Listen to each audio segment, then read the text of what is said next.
Évangile de Jésus-Christ selon saint Matthieu. Quelqu'un s'approcha de Jésus et lui dit : « Maître, que dois-je faire de bon pour avoir la vie éternelle ?»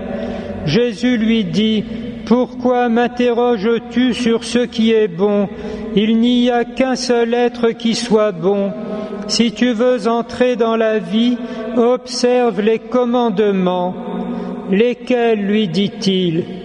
Jésus reprit : « Tu ne commettras pas de meurtre, tu ne commettras pas d'adultère, tu ne commettras pas de vol, tu ne porteras pas de faux témoignages, honore ton père et ta mère, et aussi tu aimeras ton prochain comme toi-même. » Le jeune homme lui dit : « Tout cela je l'ai observé, que me manque-t-il encore ?» Jésus lui répondit : « Si tu veux être parfait, va, vends ce que tu possèdes, donne-le aux pauvres, et tu auras un trésor dans les cieux. Puis viens, suis-moi. » À ces mots, le jeune homme s'en alla tout triste, car il avait de grands biens.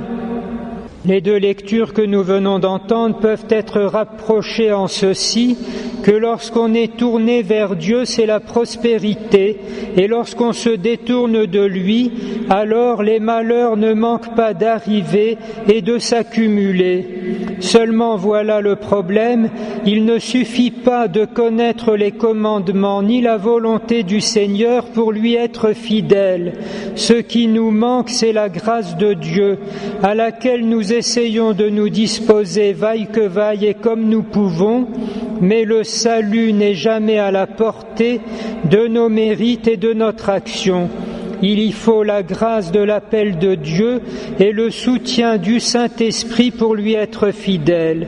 Nous sommes là et nous demandons, et à part nos péchés, même la pesanteur humaine finit par être vainqueur, et nous voilà vaincus. Allons-nous nous abandonner à la tristesse comme ce jeune homme ? Non. Nous pouvons profiter aujourd'hui de la fête de Saint Jean-Eudes, qui providentiellement vient nous rappeler ce qu'on appelle l'école française de spiritualité, qui nous rappelle deux choses qui vont beaucoup nous réjouir. La première, ce sont les mystères du Christ. Nous pouvons penser au Seigneur Jésus à n'importe quel moment de sa vie. Chaque instant de la vie du Seigneur est un mystère parce que ce tout petit enfant ou cet homme crucifié ou encore celui qui parle amicalement sur le bord du lac après sa résurrection, c'est le Fils de Dieu. À chaque instant, nous avons donc comme à disposition tout le trésor de la divinité.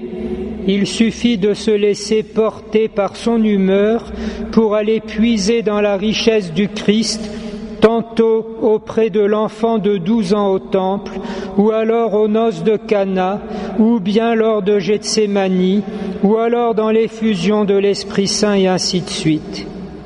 La deuxième chose, peut-être plus précieuse encore, nous avons revêtu Jésus le jour de notre baptême.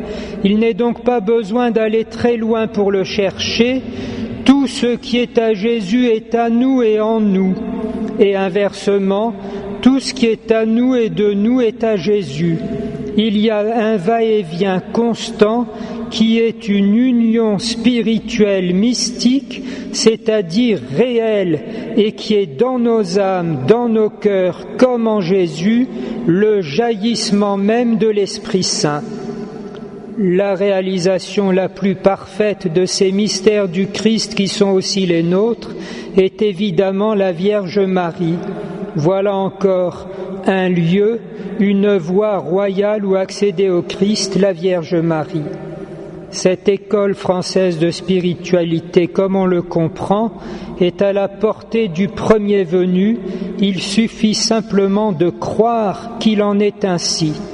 Et l'Église nous a donné dans le rosaire les chapelets que nous égrénons, le moyen le plus simple que cela se vive et se réalise, même si nous ne nous en rendons pas compte.